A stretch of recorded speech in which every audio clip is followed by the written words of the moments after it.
All right, thanks so much. So I research generations, and this is the cover of my first book about the millennials called Generation Me. And no, that's not my stomach. I always got to clear that up right off the bat, especially after 3 kids, but I don't think I ever look like that. No belly tattoos. The book I'm mostly going to focus on today is called iGen, with this very, very long descriptive subtitle. My editor actually came up with a longer version of the subtitle at one point, just because there are so many interesting trends with this group. So people love to talk about generations, so you have probably heard some terms in this area before, such as baby boomers. And I know that not all of you look like these people. Then we have Generation X, so that happens to be my generation. Here we have the still from the movie Reality Bites. So it came out in 1994, back when we all got our reputation for being slackers. Then we have millennials. It took me some time to find a good picture for millennials, but I like this one. It has some of the technology. It has the dude with the inexplicably strange beard. They look like they're in Brooklyn, like they just ate some artisanal cheese or maybe some avocado toast, although that last one is a rumor started by the internet. I don't think I believe it. So until recently, I and many people thought that millennials would last until those born around 1999. But then, as you're going to see, there were some rather pronounced trends suggesting that there was a new generation coming up who was born in the mid-1990s and later, and I call them iGen. They are the first generation to spend their entire adolescence with smartphones, and that's had ripple effects across many areas of their lives. So how do we even know how generations differ from each other? Well, I think the best way is to go to the source, to go to teens and college students and young adults themselves and ask them how they're spending their time and what their opinions are and how they're feeling. And fortunately, there have been several very large nationally representative surveys that have done that across the decades. And that's really powerful because then you can compare the generations when they were young. You can take age out of the equation and just focus on what each generation looked like, say, in their teen years or when they were beginning college. These surveys are also very large. You put them all together, they total to about 11 million young people. So generations happen because cultures change. Growing up now is so completely different from growing up in, say, the 1950s, that it's like growing up in another country. So one of the cultural changes is in how quickly or slowly kids and teens grow up. So many people have observed this, and there's actually data to back this up, that kids now are a lot less likely to walk or bike to school by themselves, much more likely to get dropped off by a parent. That's true even if they live within a mile of school, compared to, say, 1960s and 70s, when it was much more common for people to walk to school by themselves. So I have a Gen X friend who talks about how she used to walk to school by herself when she was in kindergarten. And now she has a kindergarten-age daughter, and when her daughter walks to the end of the block, neighbors will walk her back home thinking that she's lost, because that's how times have changed. So this is part of a bigger cultural story that in times and places when people live longer and it takes longer to finish education, parents tend to choose to have fewer children and nurture them more carefully. So that's what's called a slow life strategy. That's in contrast to the model of not that long ago, when people just had a lot of kids and hoped it worked out. So that was my mom's family, for example. There were 8 kids.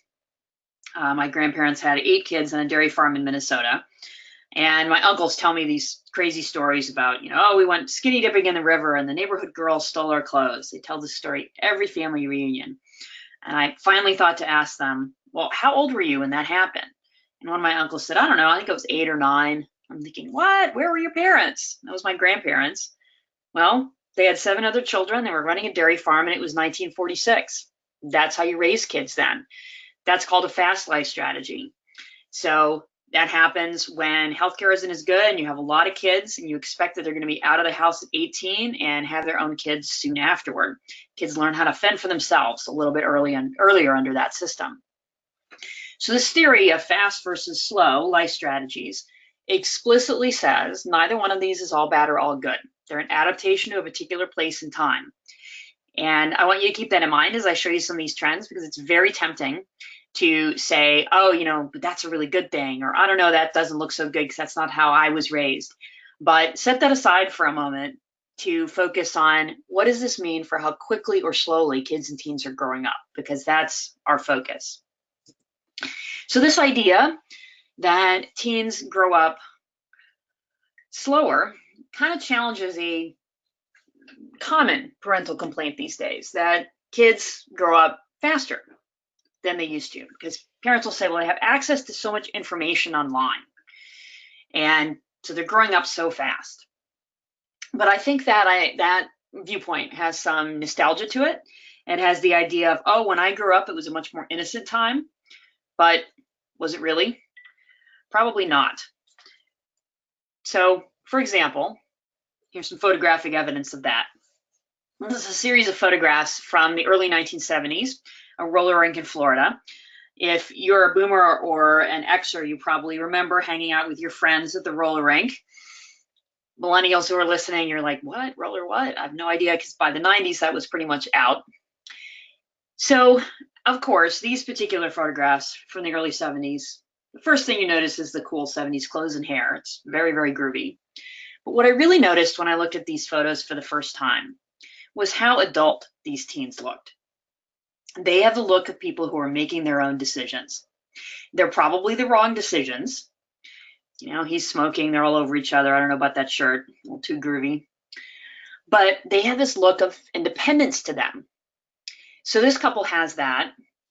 Then there's my favorite, which is this guy. So yes, that is a bottle of peppermint schnapps in his waistband, probably for the ladies. A lot of boomers and Xers I show this to say, I knew that guy. Or, how'd you get a picture of my brother? So this guy is fun, but then it gets serious, because check this out. Because how old is that younger kid? 10? 11? That's clearly his older brother. And his older brother's not like, hey, little brother, what are you doing smoking? You're 10. He's like, no, let's just stand and smile in our cool 70s pants. This is a time capsule. This is something that is virtually unheard of now, and was more common at that time.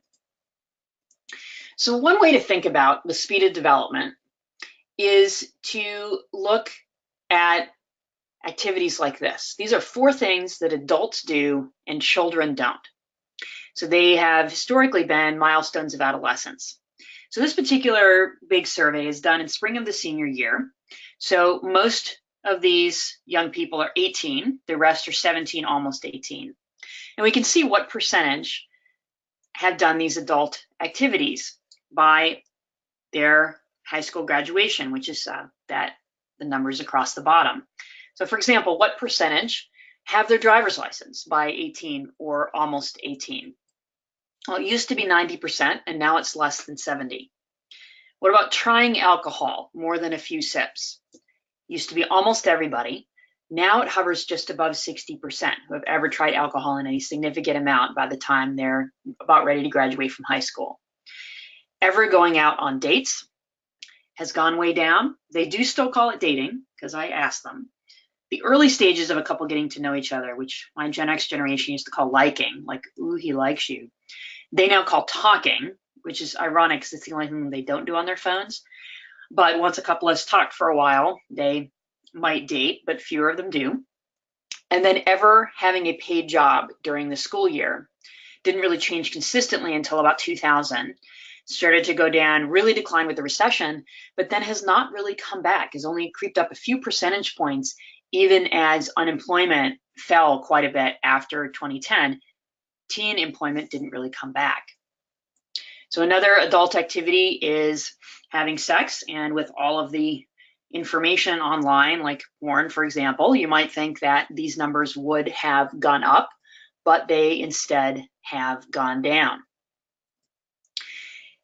And then as they become young adults, there's a new word out there. It's actually an old word used in a new way. Did you know that the word adult is now a verb? As in, please don't make me adult today. Or I am done adulting today. I still haven't figured out how exactly that works. At least one person thinks it means you go back to being a kid. I'll be in my fort coloring if you need me. I am done adulting for the day. It's now possible to take classes in adulting. Apparently they teach you how to do laundry. So if you're a parent, you probably look at these trends and say, hey, less sex and alcohol, that's awesome. And it is. A lot of these are great trends for public health, for safety, for not growing up too fast. But there are some downsides. So, for example, around sex and alcohol, it means that a lot of young people are kind of going from 0 to 60 really quickly in that transition to college, because university campuses for sex and alcohol is kind of like drinking out of a fire hose. Even more problematic in the classroom is that because, when you haven't had a job or gone out as much without your parents or had your driver's license, you just have less experience with independence. So this is what I hear from, say, student affairs staff. They say, I have more and more students who can't make a decision without texting their parents.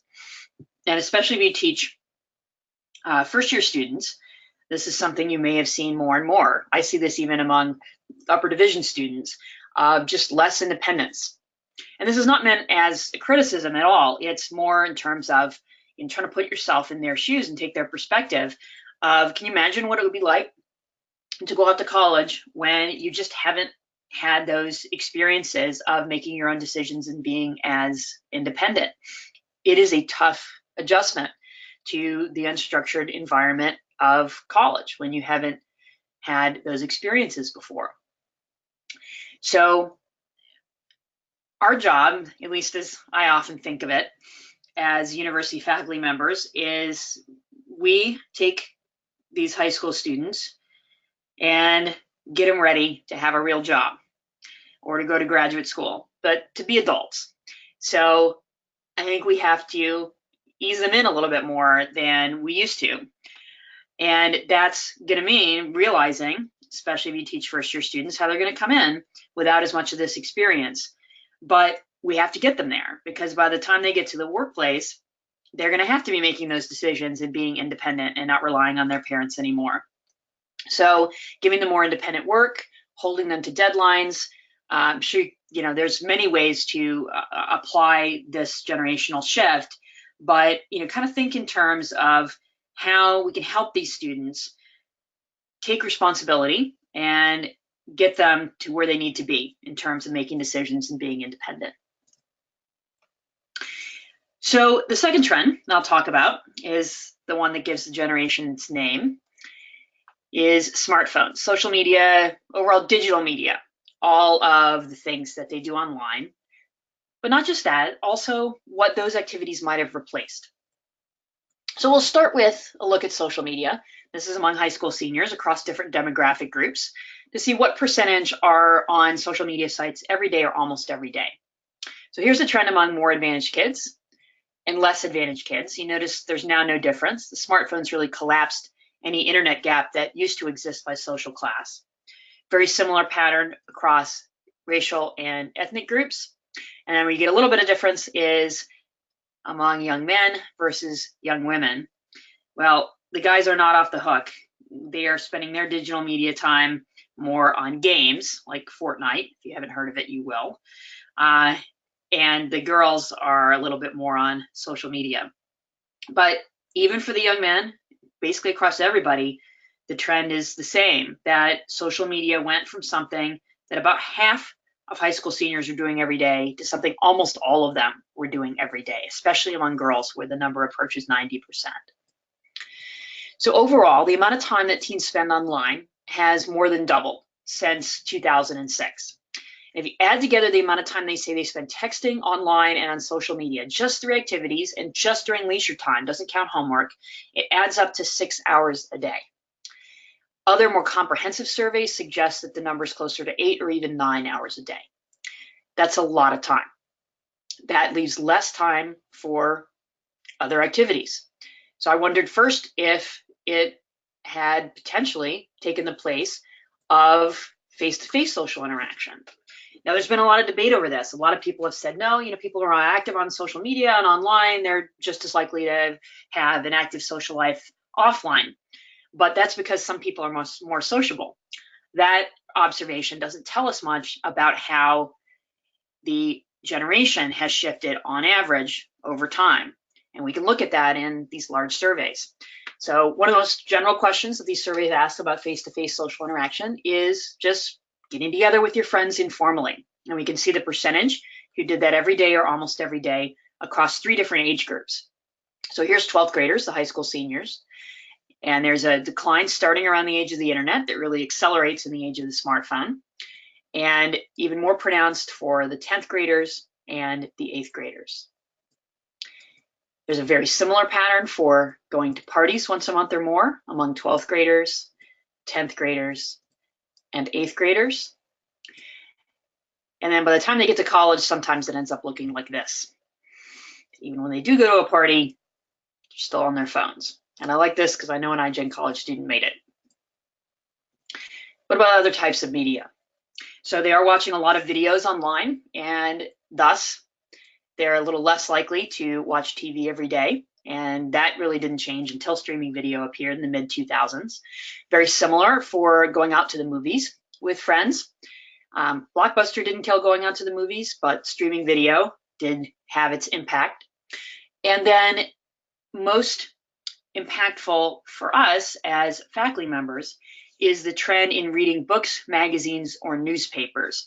And I'll tell you at the onset, this item doesn't specify format. This could be a book, a magazine, or newspaper online or on a Kindle or on an iPad, but that didn't stop it from just plummeting.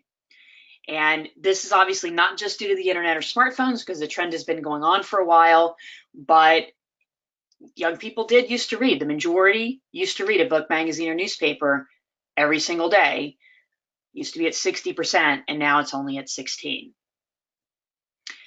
Almost like this, the librarian hands the kid a book and says, just think of it as if you're reading a long text message. So clearly, students are spending more time online, much more time with screens, and perhaps as a result, they have less experience reading books, less experience with in-person social interaction. In other data, there's also, since about 2010, when the smartphone became common, there's been a pronounced uptick in loneliness, unhappiness, anxiety, and depression. So iGen is experiencing those things at a higher rate than millennials were at the same age. Overall, iGen is just less optimistic, less entitled than students were about 10 years ago. Sometimes that ends up translating to them being less confident in class, more reluctant to ask questions, perhaps as a combination between that psychological profile plus they just don't have as much experience with in-person social interaction. You may notice that some of your older students, either due to age or due to generation, are more likely to be confident and outspoken than your younger ones. And I did at one point get to do a poll on this and found 2/3 of faculty members agreed that their students were quieter than they were about 5 years ago. Both generations love praise. Everybody loves praise, but maybe for different reasons. A lot of times millennials seem to want praise for affirmation. They're already confident.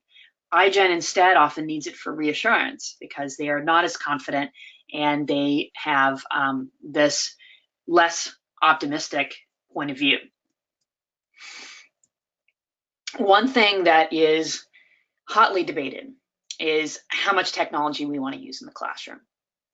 So I'll share my view on this. There are some people who want to ban technology from the classroom completely and go back to the way it was in the mid-1990s. And I can understand why, because look at this image here. You see everybody has their laptop open. Do they all look like they're taking notes? Most of them look like they're not taking notes. There's all kinds of images and other things on here. Maybe it's Facebook, who knows? But they're clearly not just paying attention in class. Same thing with phones and tablets. They're a huge, huge distraction. There have been also several studies that have shown that students who take notes on paper do better on the exams than those who type notes on a laptop, perhaps because they process the information at a deeper level. A couple other studies have found that technology-free classrooms compared to those who have technology in them have better grades. They're just distracting. So it's a tough thing because there are students who have special needs who need access to technology. There are, so there's going to be exceptions. There's going to be some students who are going to learn better when they're typing, and others who are going to learn better writing on paper. I've come to take kind of a middle ground. In my class, I tell them about this research on the first day of class and tell them they're likely to do better if they take notes on paper, but I still leave it up to them. However, I know that there's many others who have now started to ban technology completely. I also give them a speech about how we need to put phones away because we want to be present, that this is our time to be in person, face to face, ask questions, have a discussion, and be present with each other. I'm sure I'll have to make that speech again in a few weeks. I do think technology can be extremely useful when it's a more collective experience. Like, we're running into troubles with individual laptops and phones when they're a distraction and people are doing their own thing. But when it's a collective experience, we can harness it. So short videos, usually under 3 minutes, I found are very effective in getting points across. A lot of times they're funny, and just this generation really lives in video. It's what they're used to, so we can enhance the material through videos. They love making videos too, and they're really good at it. And you can have them as an assignment, make a video illustrating a class concept, and then you can show some of them in class. I have done that before, and they come up with some really, really great videos. Overall, my philosophy has moved toward this in the last few years, that yes, we have a lot to get across, but if we have good course materials, we can trust that they're getting a lot of it from that. And then try to focus on the fun stuff and do the stuff that's a little more interactive and focus on the things that they're going to be more interested in. It doesn't mean we don't teach the boring stuff. I mean, for example, in psychology, we kind of have to start with methods. It's the way it goes, and that's fine. But we can go into depth on the things that they need more instruction on, that are more confusing, and lean on the course materials for some of the rest of it. Have discussion, with real life examples. It works well in psychology. It depends, of course, across fields, but in most fields, there's at least some things that you can do to try to apply the material to real life experiences. I think iGen, even more than previous generations, needs that atmosphere of trust in the classroom. I mean, everyone has their own instructional style, but they need to know that you're not going to cold call on them, that you're not going to make fun of them, that it's an open atmosphere of trust so they can feel free to speak up. So I'll say a couple of words quickly about course materials. And just for full disclosure, I am involved in several textbook projects. So I have some experience in this area trying to figure out what students need and want in this generation. So in my view, I think we need shorter textbooks because they just don't have as much experience with reading. And we need textbooks that are written in a more accessible style that involve them in the conversation, and one way to do that is using the second person. And if we can do these things, we can still teach them how to read books, which they need to do to develop critical thinking, to understand complex material, but it's in a format that is less intimidating and a little easier for them to get used to.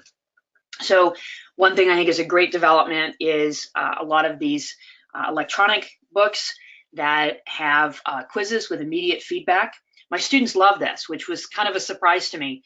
I started using an electronic book about 2 years ago, and students would come up to me after class and say, I really like taking those quizzes, at the end of the chapter. And I was shocked at first. I was like, you're thanking me for giving you a test? But they see it as good practice. It's a way for them to, because they can go back and read. They can take their time with it. It's not a high pressure exam with all that anxiety. They really like that. They like that it's interactive, that there's videos. They can take questionnaires. In my personality psychology textbook, that's one of our main features, is they can take questionnaires and learn their scores on personality questionnaires. And that's what they're used to doing online, is doing those types of activities. So I know we're running short on time here, so I'll go through this part quickly. For this trend on motivation, but these are things that I think help us understand this generation a little bit more, that they are practical, that they have this focus on what psychologists call extrinsic values. They want to know, how is this relevant to me getting a good job? This is the best illustration of extrinsic values that I can find. This was a poster on my brother's wall when we were growing up in the 80s. So you can see the trends here between the boomers and iGen, that more in iGen are going to college to make more money and fewer to get an education and appreciation of ideas. And more think it's important to be, quote, very well off financially. And fewer think it's important to develop a meaningful philosophy of life. So you can see that shift away from intrinsic values and toward the extrinsic practical goals. And among high school seniors, there's been a drop in intrinsic motives for going to school across the board. I think this is one of our main challenges as educators, is we have students who are less focused on learning and are less likely to say that school is interesting. Some of this is probably rooted in income inequality and the idea of, am I going to make it? You either make it or you don't, so you better make it. So in many ways, they need that extrinsic goal to motivate. They're a little less likely to respond to learning for learning's sake. Here's what they want to know. How will this help me get a better job? So there's been a lot of modifications in education that have tried to point students in that direction of, having you earn points, kind of like almost like you're playing a video game, of relating the material to real life and to jobs and so on. And I think that's really helpful. I think in the end, our goal in doing a lot of those things has to be not just to satisfy their extrinsic goals, but to do a little bait and switch, have it be relevant to intrinsic motivation as well. In other words, have them really enjoy the material, because we enjoy the material. Is why we teach it. We want them to be passionate about it as well. That's what we want. It's also going to be better for them in the long run, because think about it, if you're just doing something to reach a goal, that's no way to live. That's a sad way to live. It's much better to be enjoying the process along the way, and you'll do better. So it actually helps them meet their goals. So this is always the question: how much do we change for the generation? How much does the generation have to change to adapt to the world? And education has already taken steps in this area toward more videos, the point systems on syllabi, more digital, and so on. And I think, as always, you have to find a balance. That in some ways we need to meet the generation where they are.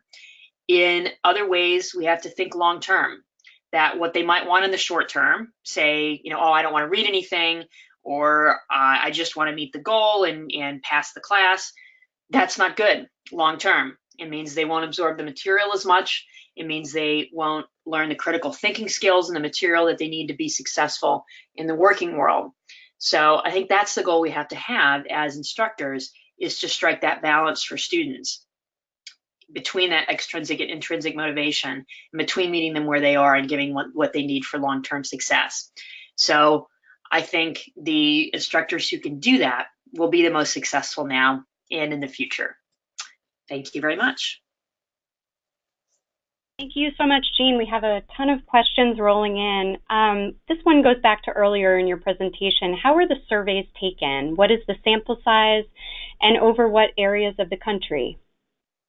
So these are nationally representative samples. And so most of what you saw today is from a survey called Monitoring the Future that's done of 8th, 10th, and 12th graders. Some of the ones at the end on motivation come from the American Freshman Survey, which is run out of UCLA. It's a nationwide survey.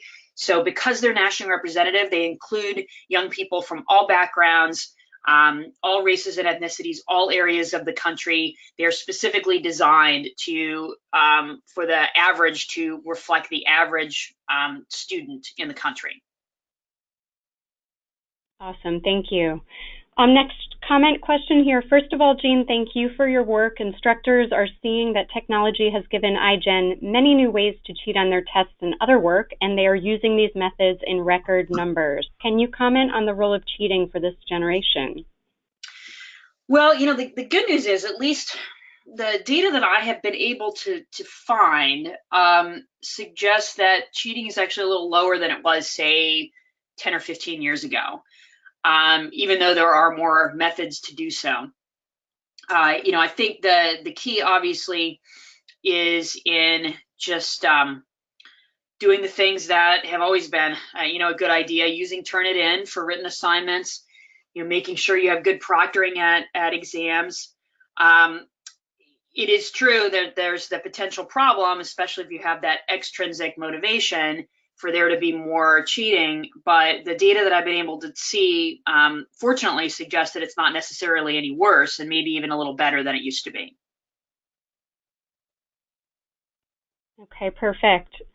Next question, how can we encourage iGen toward academic scholarly writing if we are to encourage casual writing also? Well, when I am talking about casual writing, I'm talking about the textbook, and I don't mean completely casual. I'm not talking about, for example, using, text slang of spelling you are, or anything like that. I just mean, that the textbook should be written in a more accessible style. And that's my personal view. But that doesn't mean that it's not written in formal English. It is. It's just at a reading level that's not quite as challenging, and that it is focusing on things that the students are interested in. So I actually think that writing style is a pretty good fit for inspiring student writing, where they're going to, in many cases, be writing about things that they're interested in, and are not going to write at that kind of grad school level that a lot of textbooks are some anyway are written in. So I think if they can get to that level of formal English, but not a stilted writing style, I think that's a pretty good goal. Okay, great. Next question here. How do you balance finding the time to teach the course material or curriculum while now adding and teaching more basic life skills, like teaching students how to study, how to think critically, how to find the main point? These are skills that we didn't used to teach, but now are finding we might need to include. Any tips are so very appreciated. Yeah, a lot of campuses have started freshman experience programs where they have a specialized course that teaches a lot of these things. I, which I think is nice, but still, I think it is helpful, to do that in content courses as well. So in my syllabus, for example, I give them specific study tips. For example, I tell them not to multitask, that they may think they can multitask, but the human brain actually can't, so that they need to be, they need to turn their phone off or put it across the room, that they need to not have the TV on, that I looked up on Amazon a couple of books that recommend study skills, and so I put those in my syllabus. Just some specific stuff about study skills and how they should be doing that.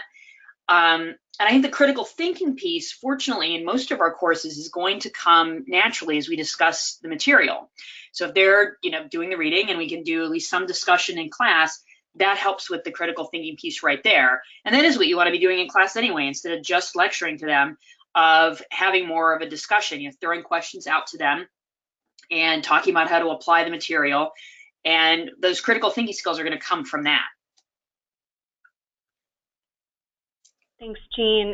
This is in reference to the data about reading a book or newspaper. Did they include reading newspapers online in that? So that question does not specify format because it was written in the mid-1970s. So it just says reading a book, magazine, or newspaper that was not assigned for class. So it's specifically talking about leisure reading and not assigned for a high school class. But it doesn't specify whether it's in print or online. Because there wasn't a distinction when the question was written. So it's left open-ended. My best guess is that students who read, like especially short newspaper articles online, might not associate that with reading a newspaper. However, a book is a book no matter how you read it. And there's another question that asks about the number of books that high school seniors read for pleasure every year. And that question is also shown in decline. Okay, great. What about mixed age classrooms? I'm not sure I understand the question. Are we talking about high school level or are we talking about college level? I believe college level. So I have one of those myself at SDSU. I have a number of students who are in their 30s and 40s and up, and then the traditional age students usually in their early 20s. So I think there you've just got that mix of styles. You have a mix of generations, and you may see that playing out in your classroom. One thing that helps a little bit is everybody is pretty digital now. Even a lot of the older students are on their phones a lot. I mean, we all know as faculty, we all know people our own age who are, constantly on their phones, and students are the same. So a lot of these points around technology are going to be relevant for everybody, even though there's going to be some generational age variation within the classroom. Sort of parlaying on that, we're seeing a flood of questions come in about motivation in lots of different forms. Could you share any of your strategies or best practices on how to grow intrinsic motivation in the iGen students?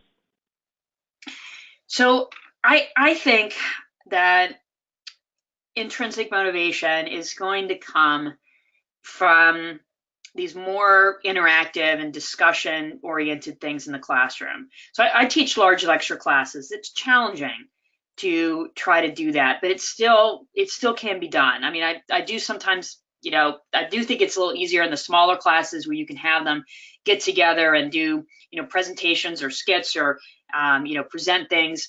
In a large lecture class, though, you can still use the Socratic method and ask them questions and get them discussing things. Anything where you can just get them talking about their own experience. I think doing a lot of the things with the videos or the questionnaires like we do in my personality class and in the course materials has to help, because just think about your topic and how, what students tend to be the most interested in, what they ask the most questions about. And if you can do, any sort of activity or discussion around that, I think that's the best way to build up that intrinsic motivation. Make it fun, make it interesting, mix it up a little bit so it's not just getting in the information, it's them having to process it through the lens of their experience and activities that they might do themselves. Okay, great point. You mentioned videos as one example of content that engages iGen as opposed to long textbooks. Are there any other examples if the textbooks and the boring PowerPoints are not how iGen wants information delivered? How do they want to interact with content? So yeah, I think videos are a key example. If you think about what this generation does online, that's what it's really moved toward in the last 5 years. It's images and especially video. And then for PowerPoint, if you use that, I think that's fine, but it's best to have that to have images included in the PowerPoint, not just to have dense slides of text. When you're presenting any sort of numbers or so on, if at all possible, have it be a figure instead of numbers. And then if you can find videos, and there's videos on a surprising number of things. Generally speaking, the rule of thumb, you don't have to strictly follow, but it's true. Talking head videos are not quite as effective as things where there's more action going on. It depends, though. When I get to the section of my course where we touch on psychological disorders, people talking about their disorders, even though that's a talking head thing, is still pretty compelling. But anything with more action, or that's more of an example, or more from current events, or something from students' experience, I think is a really good way to hook them and get more of that. That's one of their biggest preferred ways to interact, and having them generate content themselves. They're very used to that. That's what happens a lot on YouTube and on social media now, is them generating their own content. I mean, you could have them make a meme with a picture and words like they see online. So a meme for a class concept, or a video for a class concept. Okay, great. We're just closing up on about a quarter of, so I want to throw one more question your way. I've had a hard time encouraging students to ask questions, seek help, etc. Coming to my office, do you have any suggestions in dealing? So I've seen those challenges as well. So for asking questions in class, I just saw this really great tip online that I started using myself this semester. Instead of saying any questions, you can, which I have on my slide, ironically, you can instead say, what questions do you have for me?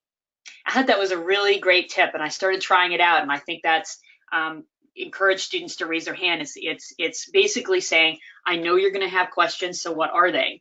What questions do you have for me? So that's a small little tweak that I think is a really good tip. Overall, it's that atmosphere of trust in the classroom, of just, I mean, there's all these studies about, evoking warmth with students, and, especially when you're female, you gotta make sure they don't think that you're their mom. But still, that you can have this open environment, be encouraging when they do speak up. If they get something wrong, to not say that too harshly of, oh, I see what you mean, but you have, try thinking about it this way, just to, be kind of casual and open and warm about it. And, make sure that if they do speak up, that, the response will be positive and encouraging. Thank you for that, Jean. A lot of the questions and comments coming in have been comments on thanks and appreciation, and saying that you've brought a level of empathy to teaching with iGen. So I wanted to pass that along as we're closing out here. We so appreciate the time everyone's given, especially going over a bit, and did just want to mention we are going to be sending a recording out. If you missed any of this, we'd love to have you drop back in and listen. And also, we'll be sending questions on the badging. Jean, thank you so much for your time. We're so thrilled to have you here today, and we would love to see you again. Thank you so, so much. Thank you.